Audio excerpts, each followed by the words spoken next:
Bueno, pues ayer la Fiscalía General de Justicia de la Ciudad de México vino a hacer un cateo en el departamento donde sucedieron los hechos el pasado martes 16 de este mes. ¿Qué fue lo que encontraron, Paco? Pues encontraron restos humanos, encontraron también identificaciones, encontraron 5 cráneos.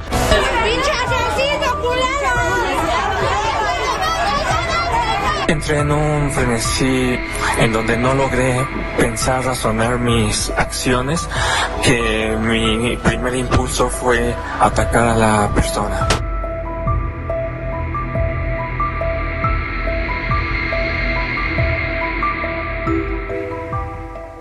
En abril de 2024, México despertó con una noticia que heló la sangre de muchos. María José Castillo fue brutalmente atacada en su propio hogar en Iztacalco. Un hombre irrumpió en su casa, cometió un crimen atroz y dejó a todos preguntándose cómo algo así podía suceder. Su madre llegó a tiempo para intentar salvarla, enfrentando al agresor de manera desesperada. No lo logró. Gracias a los gritos y a la rápida intervención de vecinos y policías, el atacante fue detenido. Pero lo que parecía un caso aislado escondía algo mucho más oscuro. Miguel Cortés Miranda, el hombre detrás de este crimen, no era alguien cualquiera. Se descubrió que era un asesino serial. Hasta ahora se le han confirmado 3 feminicidios y se sospecha de muchos más. Lo que comenzó como una tragedia individual pronto revelaría un patrón escalofriante. El encargado de la Fiscalía de Justicia de la Ciudad de México, Ulises Lara, informó que en su departamento fueron encontrados huesos, un serrucho, libretas, identificaciones de varias mujeres, sangre y celulares. Es decir, podría tratarse de un feminicida serial.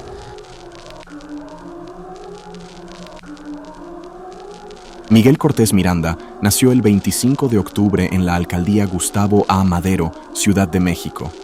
Fue el segundo hijo de su familia y, según se cree, vivió episodios complejos durante su infancia, incluyendo presuntas situaciones de violencia doméstica que él mismo llegó a mencionar en terapias y publicaciones.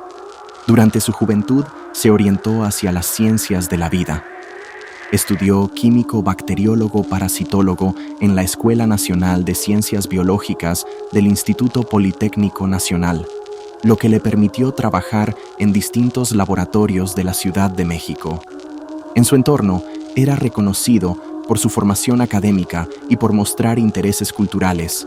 Leía, asistía al cine y al teatro, viajaba, apoyaba el activismo animalista y se mostraba a favor de movimientos como el feminismo. Era un hombre tranquilo y estudioso, una imagen que contrastaba fuertemente con lo que las investigaciones posteriores revelarían. O sea, yo lo conocía. De hecho, no sabía ni cómo se llamaba. Pues él salía, entraba, cuando iba a trabajar o venía. ¿Se veía alguien normal? Normal, se veía normal. Y pues ya no fue normal, ¿verdad? No, ya no, es un monstruo. En su vida adulta, cultivó una presencia activa en redes sociales, donde compartía poesía, reflexiones y opiniones sobre diversos temas. También buscó ayuda psicológica para problemas que nunca se hicieron públicos por completo. Sin embargo, psicólogos forenses detectaron en sus publicaciones rasgos antisociales y conductas sexuales perturbadoras. Lo que parecía poesía, en muchos casos, eran más bien confesiones inquietantes o alusiones macabras. Un ejemplo escalofriante apareció en su cumpleaños número 31. Hace tiempo te vi morir. Moriste sepultada por pequeños cristales. Tu piel se manchó de sangre y tu cuerpo cambió de tonalidad a un rojo escarlata. Cubierta de sangre, te puse en un altar y lloré a tus pies. Decidí quedarme contigo, mejor dicho, con tu cuerpo inerte. Esperaría que en cualquier momento abrieras los ojos o simplemente moriría a tus pies. Las señales estaban ahí, pero nadie las notó.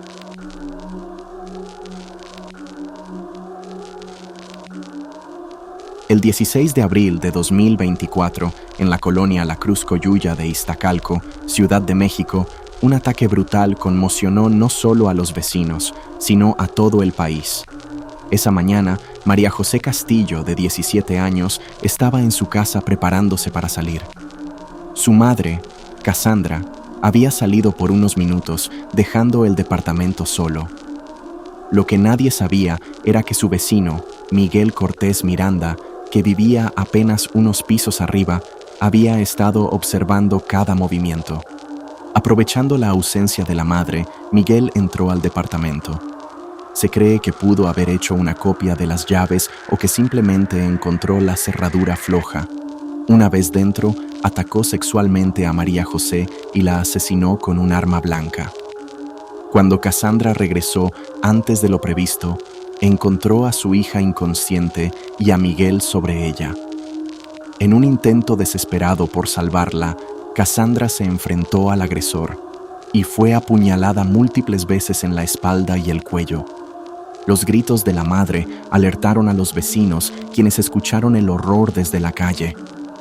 Algunos miraban horrorizados por las ventanas manchas de sangre y cortinas ensangrentadas. Ante el caos, llamaron a la policía. Miguel intentó escapar por las escaleras, subiendo hacia su departamento, pero fue detenido gracias a la colaboración de los vecinos que lo entregaron a las autoridades. Mientras tanto, María José yacía sin vida en el departamento. Cassandra fue trasladada de urgencia al hospital con heridas gravísimas. Los médicos consideraron que sus probabilidades de sobrevivir eran bajas y que incluso podría perder la voz debido a los daños en sus cuerdas vocales. Tras múltiples cirugías y rehabilitación, sobrevivió, pero quedó marcada física y psicológicamente por las estocadas. Al día siguiente, las autoridades catearon el departamento de Miguel. Lo que encontraron fue aterrador: restos óseos, cráneos, identificaciones de mujeres, libretas, celulares, rastros de sangre, discos compactos, memorias, un serrucho y otros objetos que apuntaban a la existencia de un asesino serial. Estos indicios lo vinculaban a desapariciones y muertes de mujeres ocurridas años atrás. Miguel fue vinculado a proceso por feminicidio consumado por la muerte de María José y feminicidio en grado de tentativa por el ataque a Cassandra. El caso generó indignación social y críticas hacia las autoridades, quienes fueron señaladas por supuesta negligencia ante señales previas que nunca atendieron. El brutal ataque a María José se convirtió en el punto de inflexión que reveló un patrón de crímenes mucho más amplio y escalofriante. Según las investigaciones, los primeros indicios de la violencia extrema de Miguel Cortés contra mujeres se remontan a aproximadamente 2012. Amairani Robledo González era una joven estudiante de 18 años que desapareció el 1 de agosto de ese año en Iztapalapa mientras se dirigía a la escuela. Su familia emprendió una búsqueda desesperada que los llevó a recorrer no solo la Ciudad de México, sino también el Estado de México e incluso la frontera con Guatemala en un intento angustiante por encontrarla. La madre de Amairani proporcionó todos los datos posibles a las autoridades, incluyendo números telefónicos, y pidió a la Procuraduría que investigaran a Miguel Cortés. Él había sido la última persona con la que su hija habló y existían indicios de que lo conocía. Días antes de la desaparición, la madre de Amairani se percató de que su hija hablaba por teléfono con un tal Miguel Cortés. La Procuraduría revisó el teléfono de Miguel, pero de manera superficial. Solo lo citaron una vez y no se realizó un cateo ni se abrió una carpeta de investigación sólida. La oportunidad de detenerlo antes de que cometiera más crímenes se perdió. Los restos óseos y las pertenencias de Amairani fueron encontrados en la casa de Miguel Cortés después de su detención. Frida Sofía Lima Rivera tenía 22 años cuando desapareció el 7 de febrero de 2015 en los alrededores de su hogar en la colonia Granjas México, alcaldía Iztacalco, Ciudad de México. Era la menor de 4 hermanos y estudiaba en el Instituto Politécnico Nacional, esforzándose por ayudar a sus padres, quienes viven del campo. Frida y Miguel Cortés compartían una relación cercana y estrecha desde la universidad. Según su madre, él era una figura casi paterna para ella. Salían, se divertían, vivían relativamente cerca y publicaban fotos juntos en redes sociales. Aunque no se ha confirmado de manera oficial, algunas versiones periodísticas sugieren que podrían haber sido pareja en ese entonces. La madre de Frida aún conserva un libro que Miguel le regaló a su hija, El perfume, historia de un asesino, de Patrick Süskind, un detalle inquietante a la luz de lo que se descubriría años después. Las primeras investigaciones sobre su desaparición no arrojaron evidencia concreta de un delito. El caso se clasificó como desaparición sin causa, aparente o ausencia voluntaria.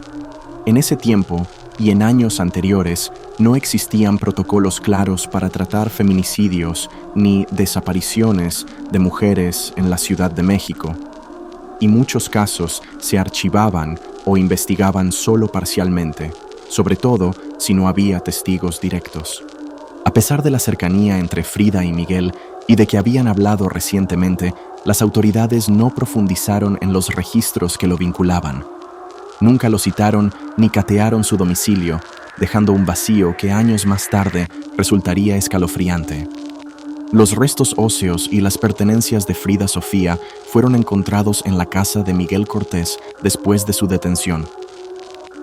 El caso de Miguel Cortés Miranda no solo expone la brutalidad de un individuo, sino también la fragilidad de los sistemas que deberían protegernos.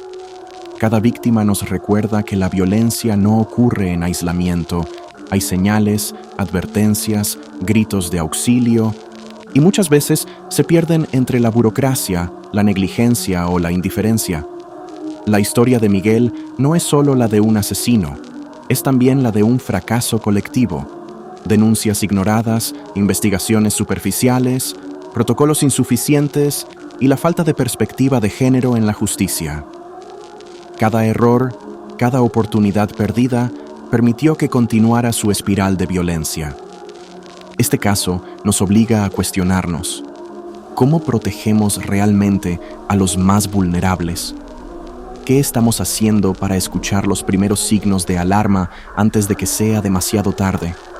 Y, sobre todo, nos recuerda que cada vida arrebatada tiene un rostro, una familia, un pasado, sueños y esperanzas que merecen ser recordados. No son solo estadísticas, son historias que claman justicia, que exigen memoria y que nos desafían a construir una sociedad más consciente, más atenta y, sobre todo, más humana.